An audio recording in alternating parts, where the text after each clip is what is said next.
Hello and welcome to this week's episode of the Sky Sports F1 podcast brought to you by Dropbox. I'm Matt Baker, and one final time in 2024, please say hello to our guest this week, the 2016 Formula One World Champion Nico Rosberg, alongside Formula One content creator Tom McCluskey. Hello to both of you.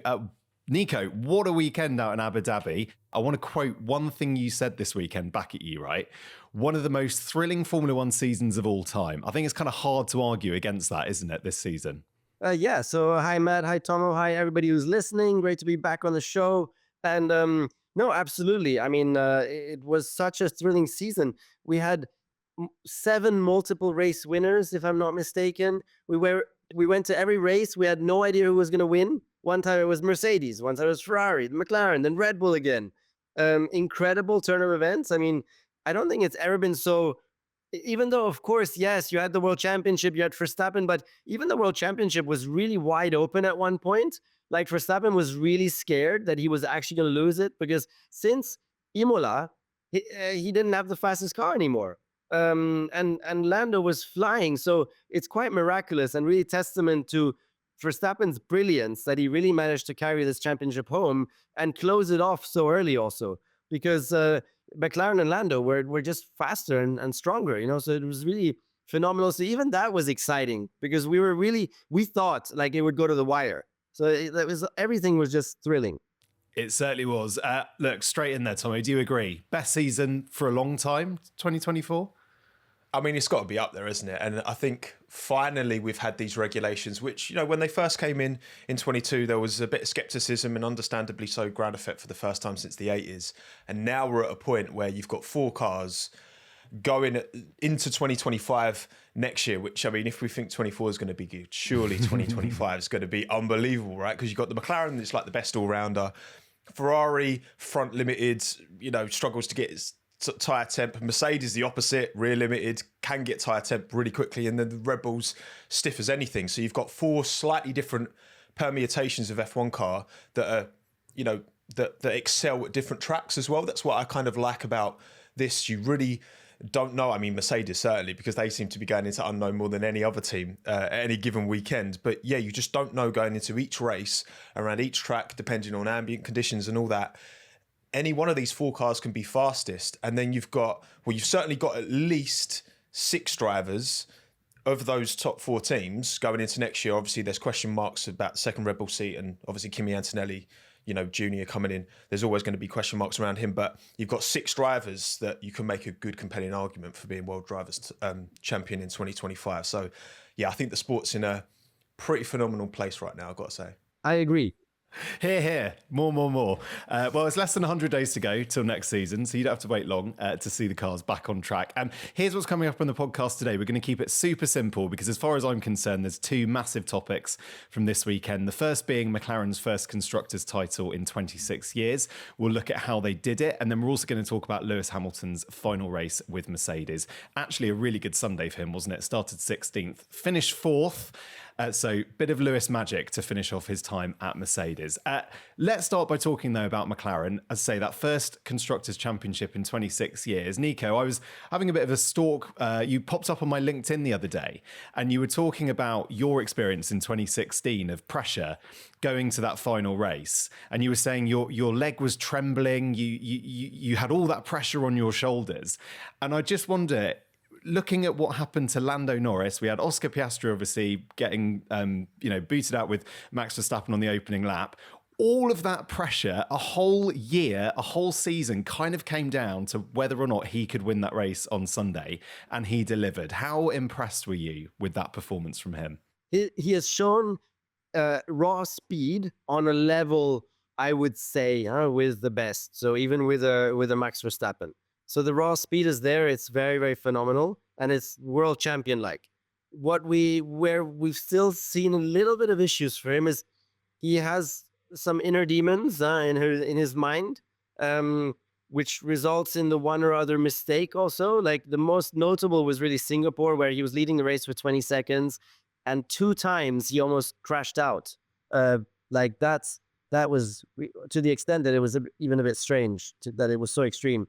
So he has to work on that a little bit still. to just reduce the one or other mistake, which is an area where Piastri is stronger. Piastri is not as fast in his peak speed, but he's just always consistent, always there, no mistakes. Yeah, but Lando, no, I mean, he's the favorite for next year now as to win the championship. Strong. You think he's the favorite heading into next year? Yeah, why not? There's no reason why he shouldn't be the favorite, right? Because end of this year, McLaren was the strongest car. He has been marginally stronger than Piastri within the team, so he should be the favorite. Yeah, I mean, Verstappen doesn't have the fastest car. Huh? He won two races since May. And that's nuts. And 2 races since May, of which one was just Verstappen magic in the rain. So only 1 race really in the dry that he won since May. You're not going to win the world championship in that form next year. Yeah, against the Lando Norris. So I would say Lando is the favorite. I think it's important to remember this season as well, Max came out the blocks flying. If he'd converted in Australia as well, which he almost certainly would have without that car problem, he'd have been, a country mile ahead early doors. And then Lando was always having to play catch up. And I think that dynamic, if it was the other way around, if Max was trying to catch up Lando, it might have been a bit different. And, obviously we know in 2021 when, Lewis was the one closing that gap towards the end of the season, Max could afford to take more risks and could kind of control the dynamic and narrative a bit. And we definitely saw that, I think, this year. For me, next year, it depends a lot on who comes out the blocks fastest. I think if Lando and McLaren can, because right now I think they've got the quickest car for sure. Who knows, right, over a winter of car development where we'll be and pre-season testing in 25. It's so close at the front. It might not be the McLaren that's the quickest car by the start of next season. But yeah, I think that will play into how the full season, I know it's 24 races, but who can get that advantage early doors? Because the further you get into the season, then the more that, if you both end up with 0 points, and you can be strategic, right? And you start to play into it. Because at the start of the year, there's so many races to go. But once you get towards the end of the season, you play into your outs. And I think Max is a master of that. And actually, I've got a question for you, Nico. You going from 2015 to 16 and into that title winning season for you. Do you have any practical tips for Lando? Things that worked for you maybe that could be helpful to... everyone's different, right? Maybe what works for you might not work for Lando, but was there anything specifically that you think, speaking from experience, because there's no one better to empathize with what Lando is perhaps going through right now than you? Yeah, I do have some good tips. 1, do not make the mistake and start building yourself towards, I am the favorite, everything else but winning is going to be a failure, which actually... on the one hand, of course, we love to see it as spectators, but for him, it's probably not the best path. Like in Abu Dhabi on the cool down lap, he said in the car, next year is my year. And that's something that I would actually recommend him not to do, because it's just an unnecessary pressure expectation dynamic that you kick off. And if you want, even do it internally, whatever. Yeah, but especially not externally. That was one of the keys to me winning my world championship, actually. And especially for someone like Lando, who's, I would say, not the very, very strongest, most settled mentally. Like I was that profile also. A lot of inner demons and doubts, and always glass empty rather than glass full. And therefore, for him, I really highly recommend that he would take it race by race. That Melbourne, he's going there because he wants to win the race. And then the one after, you win the race. But not go jesting about champion, that's all that matters. Or, that is something I would highly recommend, because it just decompresses everything, takes the expectation out, takes the pressure out, reduces the load. Super important, because being the favorite for a championship, and then also immersing yourself into that vibe of, I'm the favorite, and it just is just such a high pressure situation, which you want to avoid as much as possible. So that would be one, and I'm pretty sure that would be very valuable for him to take that approach. And the second one would be prepare the hell out of it. Prepare like crazy.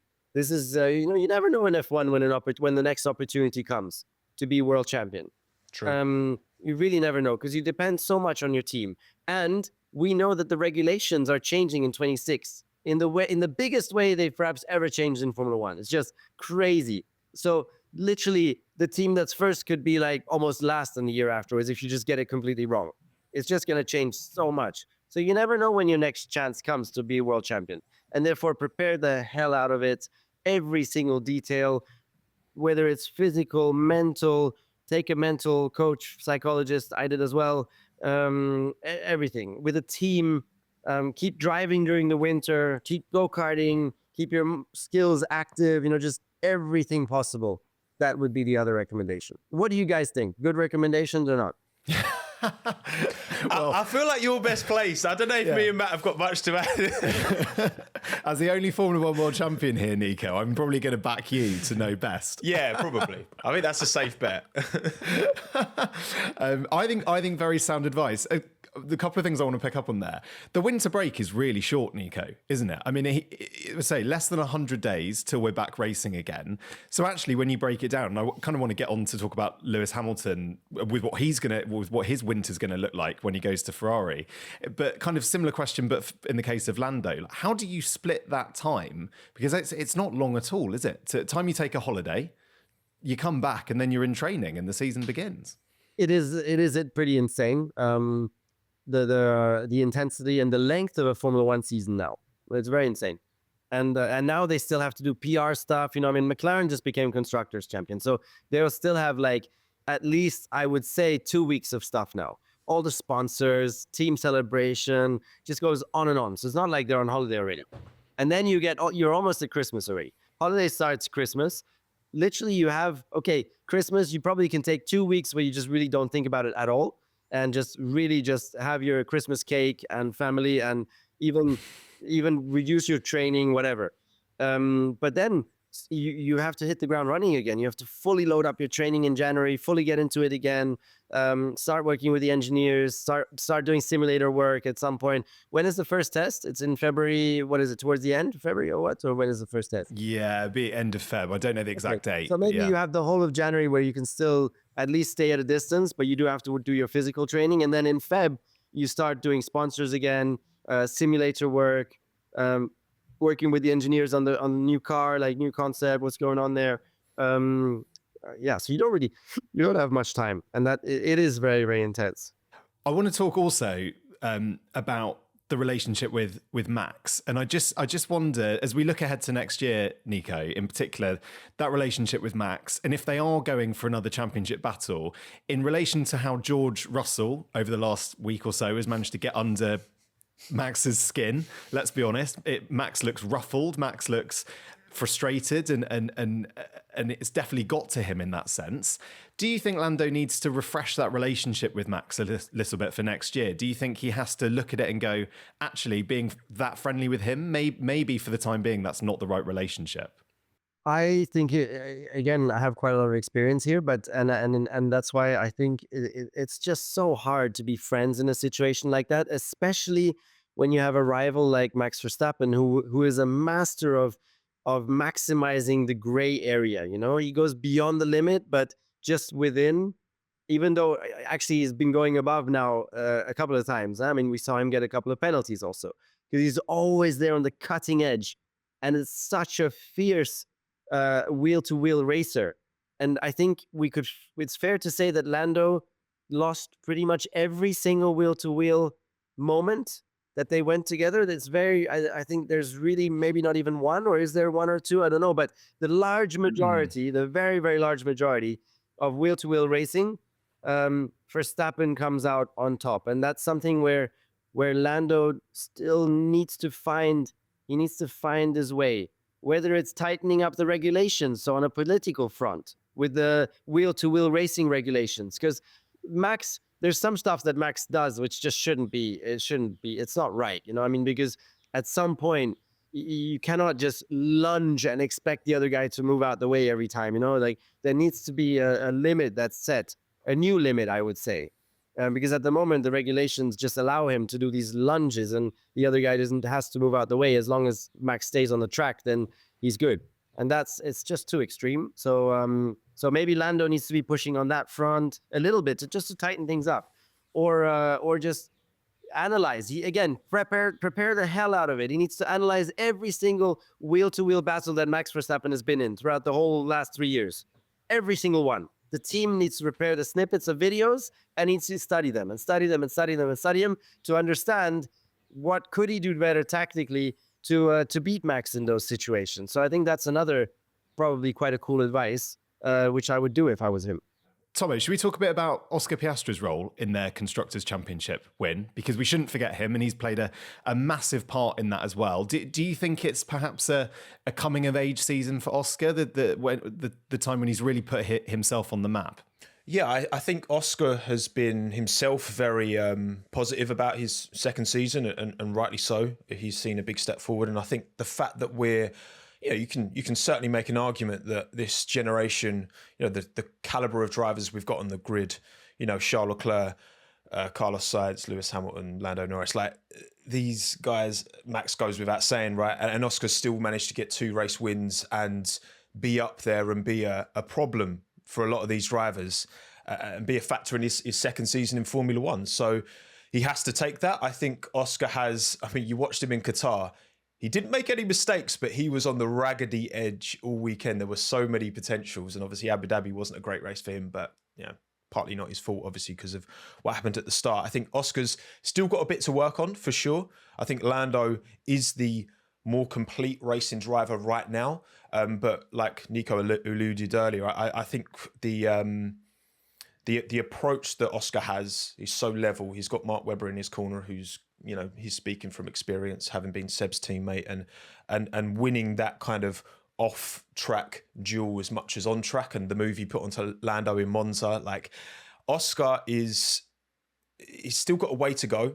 I think there's still room to grow. That's the thing, right? He's only done 2 seasons. Lando's going into Lando's first season was 2019, right? So he's there's still ceiling for Oscar to reach. And I think that's the exciting thing about Oscar Piastri. I think he's so measured, calm, collected. It's just a little bit, he just needs a little bit more. And hopefully over the winter break going into next season, he's going to be a real factor, I think, in this Drivers' Championship. And look, like you and Lewis gave Toto a bit of a headache at times during your Mercedes team patronage, right? As teammates, 2 super competitive drivers at the same team. Zach Brown and Andrea Stella are going to have to manage that if Oscar can really match Lando week in, week out, because you're going to have the Ferraris are going to be there. Max is going to be there in his Red Bull. George, at least, maybe even Kimi will be there in his Mercedes. So it's how do you manage that over the course of a season? That's going to be, they've got a great relationship, Lando and Oscar. And it, like you said, Nico, it's going to be tested and challenged, because if you're both going for the same Drivers' Championship, which is what every driver wants, only one of you can win it. It's true. Nico, do you almost think there's a danger of Lando looking too far into Max's corner and maybe missing, forgetting actually that he's got someone super competitive in the same car as him next to him? It's going to be challenges coming from all angles, isn't there, next year for that Drivers' Championship? Yeah, but it's not like you look at one competitor and neglect another who can then take you by surprise. That's not. Yeah, true. Not WWF here or something. No? This is why you're the world champion, Nico, and I'm not. Totally fair enough. I'm going to say that it's hard. It's really hard to be friends. Even then, if Oscar and Lando then start to fight for every single race win and everything, there's going to be so many moments where it's super hard in those scenarios to remain on good terms. Of course we've seen teammates. We've seen Leclerc and Sainz. They managed to make it work. The only thing is, you need to remember they're still not fighting for a world championship, and there is a difference. When you're fighting for P4, P3, it's still a world of a difference. It's night and day to when you're out there fighting for the world championship. That is a different ball game entirely, and it's only then when you really start testing the relationships. Perhaps final point on McLaren. I thought, given it's the Constructors title and they're now Constructors champions, just a shout out to their pit crew who managed to do Lando's stop in 2 seconds, which ultimately put him out in front of Carlos Sainz. I thought that was just a nice touch. Nico, I can see you sort of nodding your head. Like, that team ultimately, and you can look at all those moments across the season, can't you, and go, we dropped points there, we gained points there. But in that moment, when the pressure was on, they kept their cool, did that stop, and that ultimately meant Lando could win the race, which meant they could win the Constructors' Championship. I just thought that was a nice thing, a nice moment. Yeah, and we underestimate often. You always say, "Oh, how much pressure was Lando on?" But we underestimate the pressure that the team was under to do that pit stop, because they know, and it's hard to do pit stop. Huh? It's hard to get that gun on and not make a mistake. And they know that it's their responsibility here. The whole constructors' championship of McLaren is at stake in this one pit stop. So the pressure is just insanely high, just as much as almost as much as for a driver. Like, and we underestimate that sometimes, and that's why, yeah, they did a super job, and it's the whole team. McLaren, for me, it's still I even don't even really understand how it's possible. Like Miami last year, McLaren was almost last, and I think they had, or the race before Saudi, they still had 0 points, zero. Like they hadn't scored one single championship point. 0, and then fast forward a year and a little bit, and they're winning the constructors championship with 660 points. That's like nuts. Like, how the hell how is it even possible? And like maybe correlation doesn't equal causation, but them finishing so low last season by midpoint meant that they banked a lot of ATR, a lot of aerodynamic testing. With these regulations, you get that sliding scale, and they took advantage of it, you know. And I think there's a lot of dialogue, you know, did McLaren deserve the constructors more or less than Ferrari? And yes, perhaps you can make an argument. Yeah, I think maybe the race team Ferrari maybe took more of their opportunities than McLaren did, but certainly from a car development point of view, where most of the team are back in Woking versus back in Maranello, you know, that car development was impeccable from McLaren, whereas Ferrari really stalled out in the middle of the season. You got to look back now, you know, 14 points in the end in the constructors. If Ferrari hadn't had those correlation issues in the middle of the season, they couldn't have just been winning the constructors. They could have been fighting Max for the driver's title. But, you know, unfortunately, the Maranello side, the car development side, didn't quite correlate and didn't quite work out. So when you look at the totality, you've got to say, I think you've got to say that McLaren deserved it overall. But again, there's so many different factors, so many different permutations, and 14 points in a constructors championship over the course of a 24 race season is nothing. You can, it's so interesting, isn't it? There are so many times across the season you can look back and go, what about that? What about that? We drop points there. We go. It's amazing. But I guess the argument for having 24 races in the season, whatever the outcome is at the end of the season, is the right and fair one, because that's such a long span of races, such a wide breadth of racetracks to go off. Before we get on to talk about Lewis Hamilton's final race for Mercedes, a quick word on our podcast sponsor, Dropbox. In Formula One, as soon as one race concludes, the focus shifts to the next, with the team reviewing terabytes of data after each Grand Prix. In a sport where milliseconds can make all the difference, sifting through this content is a race between races. As an official technology partner of the McLaren Formula One team, Dropbox helps them quickly search and manage this vast amount of content and data. With Dropbox Dash, the team can find the information they need in a flash, reducing time spent searching. Want to learn more? Take an exclusive behind-the-scenes look at how Dropbox fuels the McLaren Formula One team's speed and performance by visiting dropbox.com/McLaren-F1. Shall we move on to talk about Lewis Hamilton's final race with Mercedes, bringing to an end a 12-year stay at the team? As I mentioned at the start, an interesting race for Lewis. Started 16th, finished 4th. He said, it's probably been the longest year of my life, knowing from the beginning I was leaving. Nico, I just wonder, as we start to reflect and the dust settles on Lewis's career at Mercedes, I guess in Formula One, with the size of story that was, Lewis Hamilton moving to Ferrari, he was never going to keep that a secret. That would have leaked at some point throughout the season. But I just wonder if we can pose the hypothetical question, you know, what would have happened if Lewis had said that at the end of the season? What would have happened if Lewis had stayed at Mercedes? Like, how would all of these things have played out across the year? Do you think he regrets the timing of the Ferrari decision at all at the start of the year? So where is he at the moment? He is at a place where he's saying to himself, I'm not fast anymore. So that's where he's at. And that's really singled out to qualifying. Okay, so I'm not fast anymore in qualifying. The problem with our sport is that if you don't qualify high up, you really struggle, even though he still seems to be at his very, very best in race pace. We've seen over and over again, his racing pace is just still insanely strong. But when you qualify poorly all the time almost, and he says it himself, he's just not quick enough in qualifying, then that's something that that's something that was weighing on his shoulders so much during the end of the year, because when you get beaten in year in a day race in year race out from your teammate who's younger, and let's remember the teammate is not a world champion. The teammate is just a 4-time race winner. We insiders, we know that he's brilliant, but there's still some question marks around him because he's not he's not a world champion.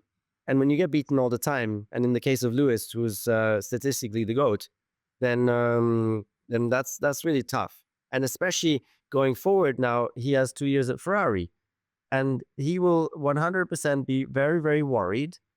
What if this form of mine continues? Like, was it just the car at Mercedes or was it something else? And what if this form of mine continues to Ferrari? If it does, it would really be quite a painful adventure, I would say, because that's not what Ferrari hired him for. Ferrari hired him to be on a level with Leclerc and fight for world championships.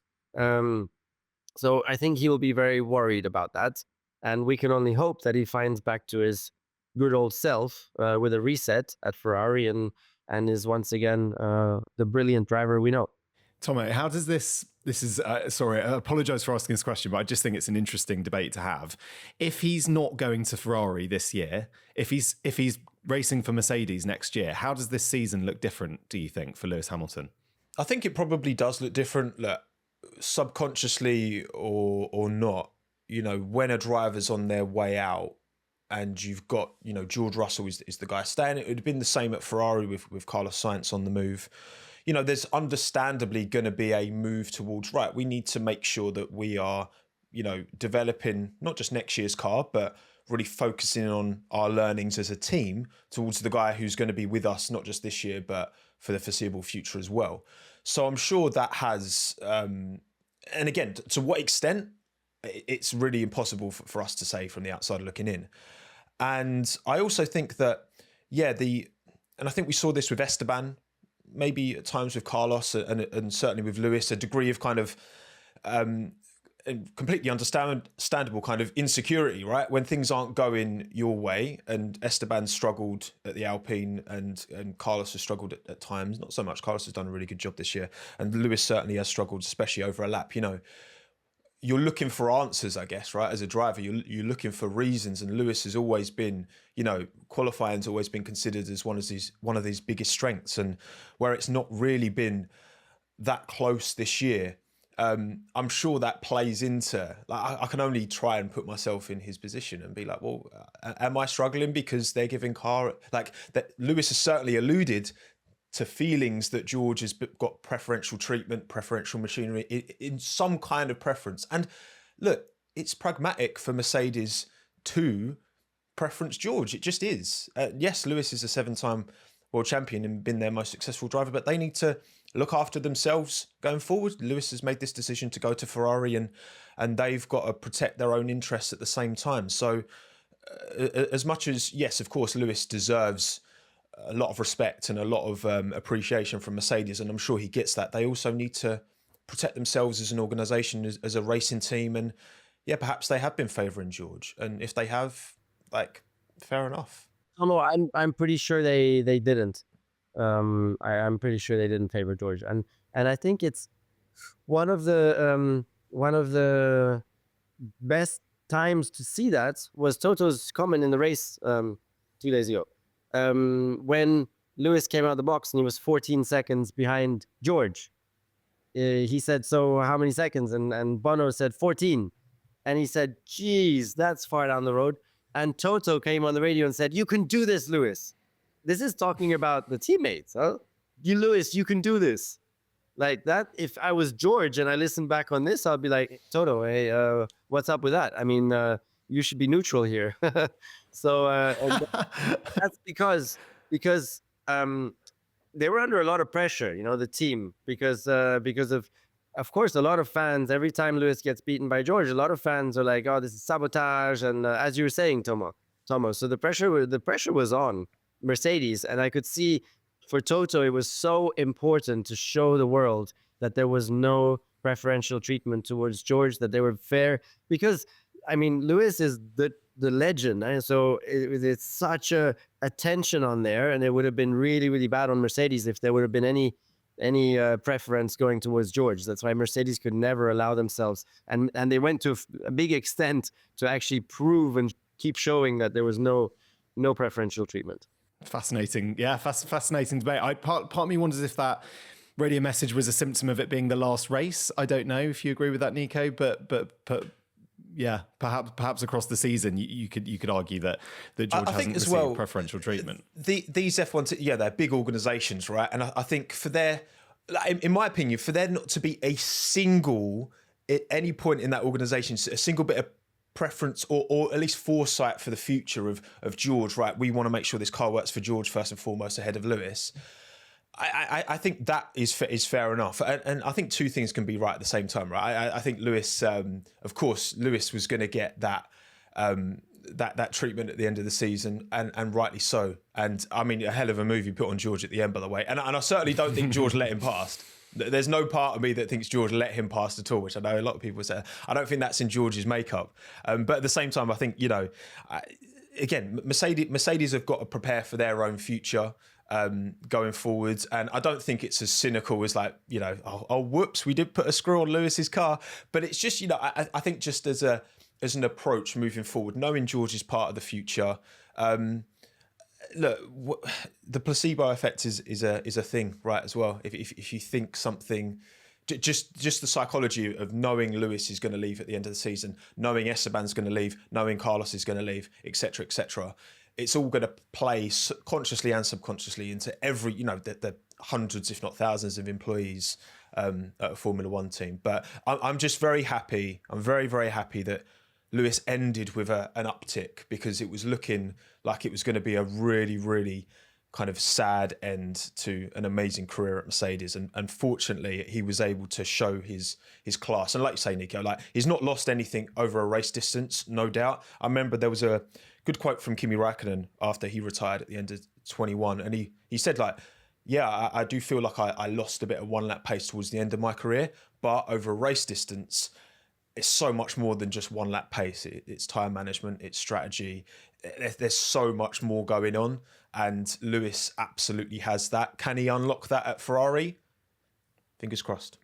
But in the case of Kimi, he lost his one lap pace. I mean, 15 years ago, he lost it in 2009 already, right after his World Championship title, which is really weird in his case. It's not something I ever understood, because Kimi was considered the greatest driver at the time. He won the World Championship with Ferrari, and then the one lap pace kind of disappeared somehow. I don't know. So that was a strange case, and we've seen a couple of those examples now. We saw Sebastian Vettel also at Ferrari suddenly just being beaten by Charles Leclerc, who came in, and and Vettel's pace was just in decline. More mistakes coming in.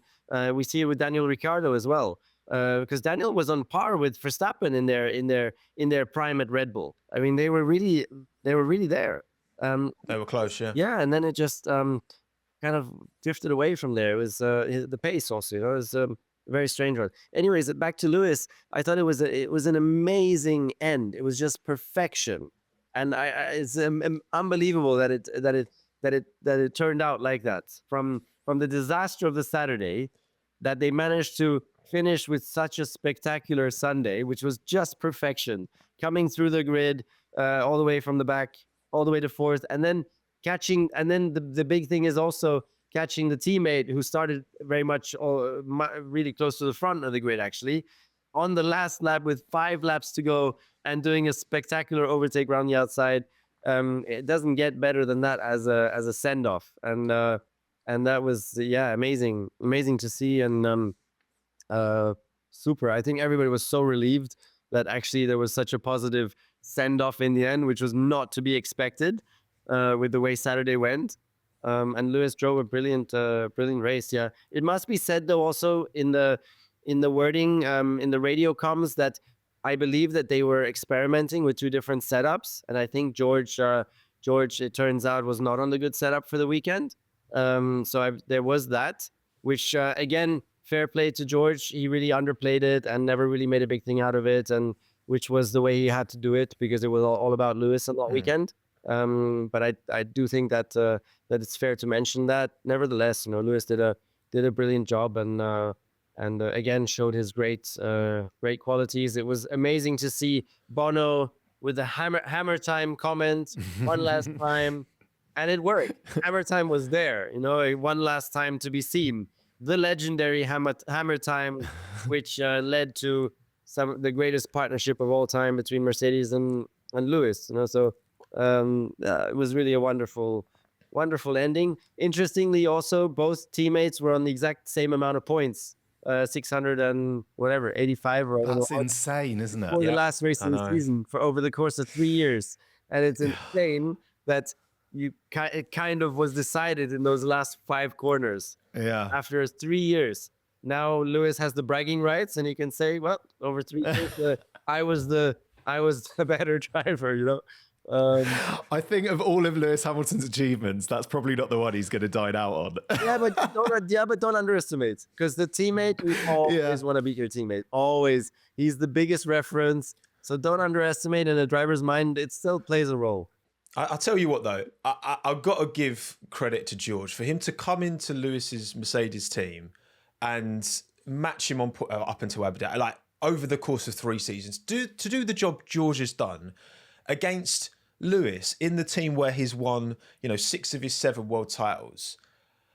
I mean, I think George is I have definitely been guilty of underestimating George and not being fully on board with him as like, oh, is he really that guy? But I think this season, particularly in the second half, he's been very, very, very impressive. And yeah, I think he deserves a huge amount of credit. I think George, for coming into that team again, like almost dethroning Lewis from his own. I know some people might not like that term, right? But for him to come in and out-qualify Lewis as much as he has outscored him this season and be as impressive as he has been.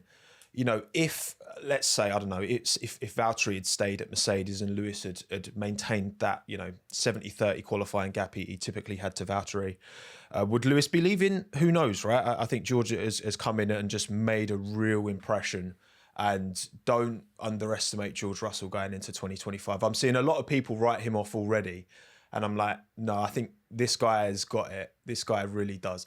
Over a lap, George is phenomenal. Maybe a bit crash happy, but I think you could say the same about Charles Leclerc, and Charles really worked on that over time. I think Charles is the most complete driver outside of Max, but I think George is pretty close behind. No, I really agree. George can win the world championship if Mercedes gives him a decent car. Then he can win the world championship. And in qualifying, there's no one faster than him. I mean, I would say there would be some people maybe equal, like Verstappen, etc. But he's right. I mean, he's phenomenal in qualifying. And in the racing, yeah. But we need to remember we're comparing to the greatest of all time, always. Yeah, because it's comparing to Lewis in the same car, and Lewis is racing the greatest of all time. And George is close, but I think sometimes a little bit they're missing still in race pace, which... Yeah, I agree with I even question maybe because as a driver, it's still you who does the setup of the car eventually. You say it's too much understeer or not. You make a decision. And I wonder if maybe he goes really too aggressive, and you can always do that one step too aggressive where, in qualifying it's ultra rapid, but it does cost you then in the race a little bit on setup. Maybe he's a little bit too much towards qualifying always there, or there's something else, but he needs to find a tiny bit still in racing. But even with the way he's been driving this year, if the car is there, he can be world champion. That's good. It's good enough. I think most fans still just want to see a George v Max world championship down to the wire. 24 races of that, I think, would whet everyone's appetite for a season. Just Nico, sort of final thing on Lewis. I thought I'd just kind of give this to you, really, just in terms of Lewis's legacy at Mercedes and how you could sum up what he's done at that team, and what it means going forward for the sport, because it's been the most incredible relationship and journey, hasn't it? Lewis Hamilton and Mercedes. Totally. It started with a lot of shaking heads, like what on earth is Lewis doing? Because when he joined Mercedes, we were running in 15th place. We were nowhere. And he made a genius, even that decision. And that's part of being the greatest of all time, when you are able to make such right calls along the way. And he made an incredible decision to move away from McLaren, and instantly McLaren went backwards and Mercedes went forwards as he made that switch, which is incredible, amazing. So he saw the potential, which needs a lot of respect for that. And then, of course, when you get a talent like Lewis in the team, it carries the whole team. It's such an inspiration and a motivation for everybody, and it attracts further talent to join the team because the driver is so special, etc. So it's like a whole dynamic that unfolds, and and that's an important ingredient into why Mercedes then became the biggest success story the world has ever seen. I mean, with 8 constructors championships in a row, if I'm not mistaken, that's unparalleled. Even in the world of sports, I think it's unparalleled. Or there's one other example, not sure. Phenomenal story. And what you also have to appreciate a lot, there's a lot of big talents that manage to win 1 world championship or maybe 2, and then they go off the rails privately or just lose motivation or whatever. And it's really impressive that Lewis has managed to not have scandals, stay focused over so many years. That's impressive, because for him also it's a massive change of life when you come from the background where he came from into this crazy world of F1. There's so much to deal with outside of just driving a car, and he's done an incredible job to keep everything organized, to be able to deliver and win so many world championships. So that also has to be given a lot of respect. It's an incredible journey, and my goodness me, if he was to achieve wins, I guess, at Ferrari, let alone a world championship at Ferrari, what a story that would be, and what an ending that would be to Lewis Hamilton's career. That's all we've got time for on the main podcast. Just a couple of bits of housekeeping to tell you. We've been nominated for an award. So if you've loved listening to the podcast this year, we hope you have. You can cast your vote. Please visit sportspodcastgroup.com, where you'll see this year's shortlist. We're in the motorsport category. We'd really appreciate your vote. And then 2 bonus podcasts to tell you about. We've got Ted and Karoon going down to McLaren with myself this week to film with some special guests, doing a big end of season review. We'll get into all of the teams, not just obviously McLaren and Mercedes, which we've done this week. And then, back by popular demand, we're going to do a top 10 team principles of 2024 as well, which we'll get Ted and Kroon on too. So both of those will be released next week. You can enjoy those over Christmas and the new year. Until then, Nico, thank you so much for your time. Tommo, thank you so much for your time as well. We're going to be back next Tuesday. Hope you can join us then. Bye for now. Thank you, Tommo. Thank you, Matt. Thank you, everybody listening. Bye-bye.